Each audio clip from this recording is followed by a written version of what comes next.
ሰውዬ ምን አዲስ ነገር ተገኘ? ሀና ላይ ያደረኩት ነገር እንቅልፍ ነስቶኛል። ማለት የደሴው ልጅ ስልክ አምጥቼ ስለሰጠሁሽ ሀና እንደበደልኳት እየተሰማኝ ነው።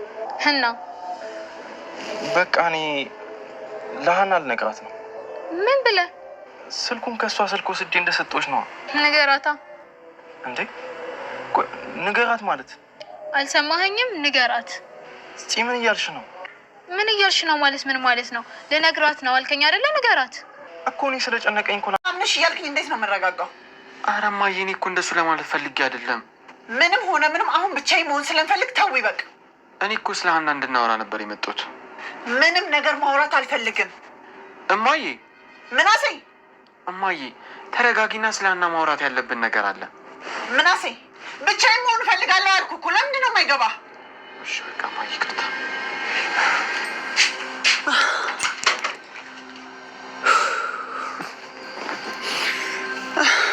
ወይኔ ሚላት። እሺ አሁን ምንድን ነው ማድረግ ያለብኝ? ሀና እንድትሄድ መፍቀድ ነው ወይስ በአቋሚ ጻንቼ እንዳትሄድ መከልከል? ው ነበር ግን አላነሳልኝም። አንቺ ግን ለምን ጠየቅሽኝ? እኔ ደግሞ እኮ ምናልባት ከባልሽ ጋር ከሆነ እኮ ብዬ ነበር። ሰላምዬ ደነገጥሽ? አይ መደንገጥ ሳይሆን እኮ ባልሽ ስትገርሞኝ ነው። እኔ ደግሞ ባላለኝ እንዴ? እስካሁን ባል የለሽም? እማዬ እየቀለድሽብኝ ነው? የምር ግን ሰላምዬ ፍቅረኛ የለሽም? ኧረ የለኝም እማዬ። ያኔ እኮ ትሻይ ነበረ። አልፎ አልፎም ቢሆን ስልክ ታወሪ ነበር።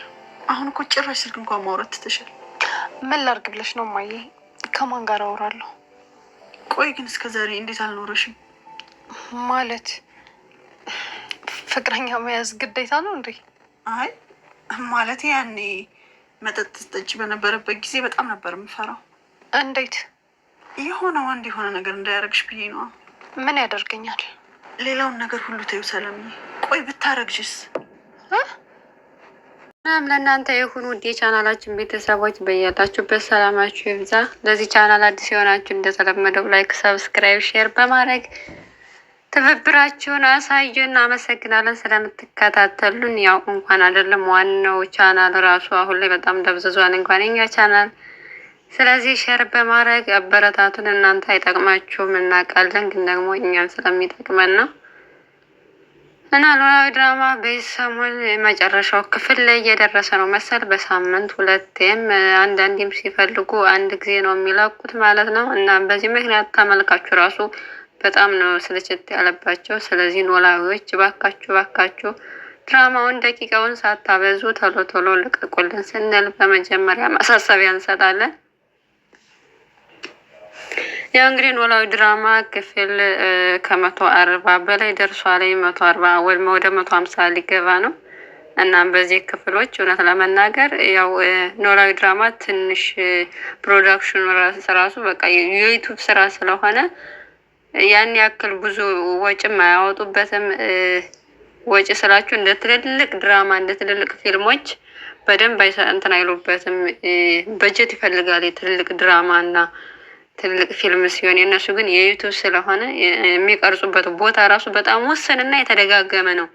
የተለየ ቦታ ራሱ የሚቀርጹ በብዛት የለም። አንድ ቤት የነ መላት ቤት አለ፣ የና አባባ ኖላዊ ቤት አለ። አሁን የና አባባ ኖላዊ ቤት ራሱ አንዲት ክፍል ብቻ ናት። እሷ ወንበርና 2 ወንበርና ፍራሽ። የእውነት ደሃ ራሱ በዚያ ውስጥ ይኖራል አሁን።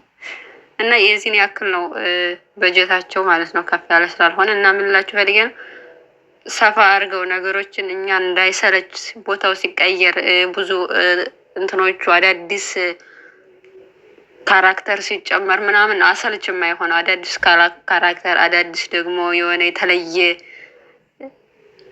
የተለየ ስቶሪ ሲጨመርበት የበለጠ እያጓጓ ምን ሊፈጠር ነው እያለ ሄዳል። ግን አሁን ላይ ኖላዊ ድራማ ተመሳሳይ ቦታ፣ ተመሳሳይ ካራክተሮች፣ በጣም ተመሳሳይ የሚደረገው የታሪኩ ፍሰት ራሱ ተመሳሳይ በየተደጋገመ ነው። እሱን የሚያደርጉበት ደግሞ ክፍሉ የበለጠ እንዲበዛላችሁ ይመስለኛል፣ እንደ ግል አስተያየት ስሰጥ ማለት ነው። እናም ለዛ ይመስለኛል አሁን ላይ በጣም ብዙ ተመልካች ቅሬታ እያቀረባባቸው ነው። አንደኛ ደቂቃው እየበዛ ነው እያሳለፍ ሁላንም የሆነ ብዙ ጊዜ ኮሜንት አነባለሁ እና ቅሬታ እያሰሙ ነው። በቃ ይሄ ድራማ አያልቅም እንዴ በጣም አሰልች ሆኗልኝ እያሉ ነው። እና ግን እንደዛም ሆኖ ግን ህዝቤ ያያል።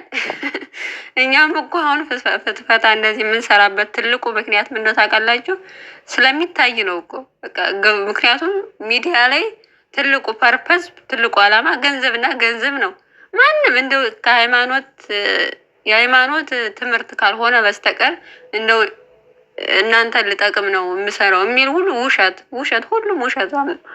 ለምን ለራሱ ጥቅም ሲል ለገንዘቡ ሲል ማለት ስራ እስከሆነ ድረስ ለስራው ሲል ነው እንጂ የሚሰራው ማንንም ለመጥቀም አይደለም የሚሰራው። ግን የሃይማኖት ትምህርቶች ሲለቀቁ የምናዳምጣቸው ግን እነሱ በብዛት ገንዘብ ተብሎ አይደለም ሰው ላይ ትኩረት ተደርጎ ነው የሚለቀቀው እና የምንማረው እንጂ ሌላው ሁሉ የሚለቀቀው ያው ገንዘብ እስከቆጠረ ድረስ ካገኙ ድረስ ይሰሩበታል። ስለዚህ ተመልካች አሉ ምንም ተመልካቹ በጣም አስጠላን አንፈልግም ቢል እንኳን ያየዋል። ቪው እስካለ ድረስ ይሰራሉ። እኛም ብዙ ጊዜ አሁን እንትን ላይ ኮሜንት ላይ ብዙ ትችት ይቀርብብናል ምናምን፣ ግን ይታያል። በራሳችን ስራ በራሳችን ነገር ዩቲዩብ ላይ የሚመጡ ልጆች ደግሞ ውስን ናቸው። እሱም እንዲታይላቸው በጣም ብዙ ዋጋ ከፍለው ነው እና እንዲህ አይነት የሰው ስራ ግን ምናምን ሲሆን ይታያል። እንደማይጠቅም እኮ እናውቃለን። ለእናንተ ለተመልካች ምንም እንደማይጠቅም እናውቃለን። ግን ደግሞ ቪው አለው። ከዛ አንጻር ነው እና ኖላዊ ድራማ እንደውም ይህን ሁሉ ክፍል በመምጣታቸው ራሱ በትንሽ የተወሰነ ክሩ ነው እንግዲህ ያለው ይመስለኛል። ይህን ሁሉ ርቀት በመምጣታቸው ነው ሊደነቁ ነው የሚገባው። እና ሌላ ድራማም ከዚህ በፊት ለቀው ነበር፣ አይታይም። እንደ ኖላዊ ተመልካች ያለው ድራማ የለም። በተለይ በፊት የሆነ የታሪኩ ፍሰት የሆነ ወይዘሮ ሜላት ልጇን ካገኘችበት ቀን ጀምሮ ነው ታሪኩ እየተዛባ የመጣው። ከዛ ቃውጤዋ እንትና አንዳንዴ ለካ መጥፎ ሰዎችም የድራማው ድምቀት ናቸው። አሁን ባዩሽ የድራማው ድምቀት ነበረች እና እሷ ከወጣችው ወዲህ በቃ የሆነ ያለ ድራማውን የሚያተራምስ ጠፋ እና ድብዝዝ አለ ትንሽ የተወሰነ ነው።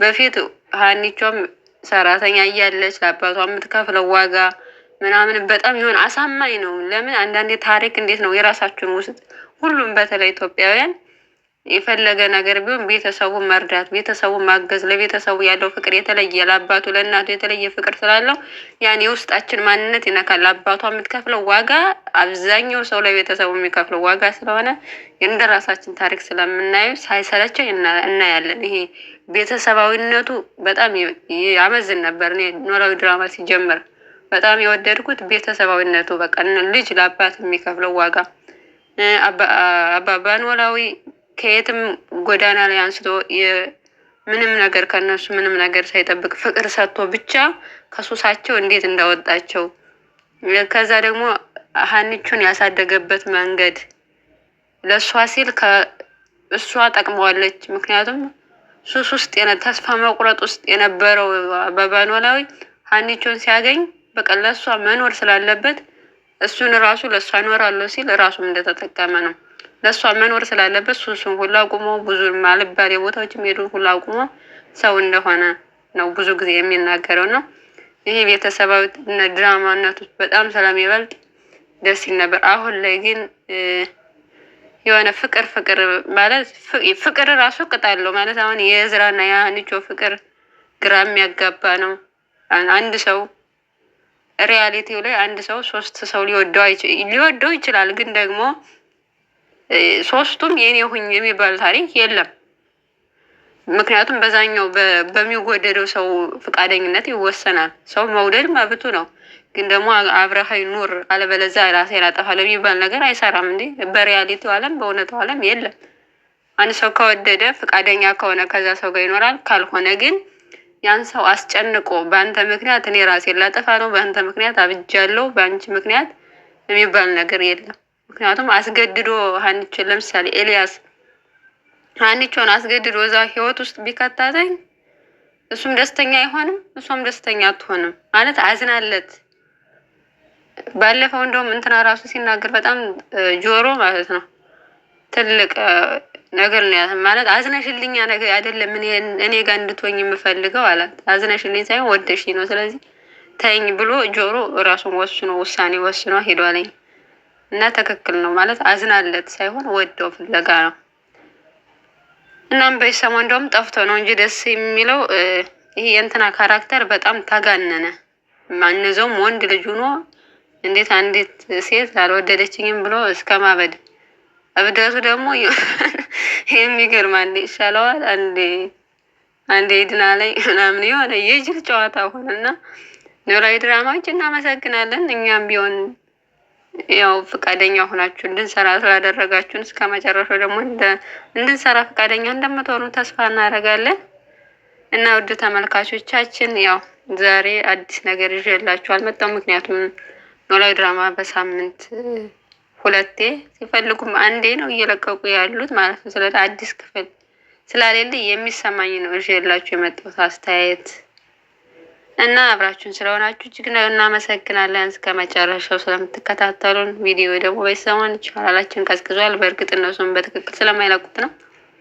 እናም ላይክ ሰብስክራይብ እያደረጋችሁ አበረታቱን። እናንተ በተጠቀሙበትም እኛ እንጠቅማለን እና ሁላችሁም ደግሞ ስሩ፣ እንደኛ ስሩ። ዩቱብ ጥሩ ነው። አንዳንዴ ቲክቶክ ላይ ስክሮል እያደረጉ ጭንቅላትን ከማዞር ሶሻል ሚዲያን ወይ ለመስሪያ ወይ ደግሞ ለመማሪያ መጠቀም ጥሩ ነው።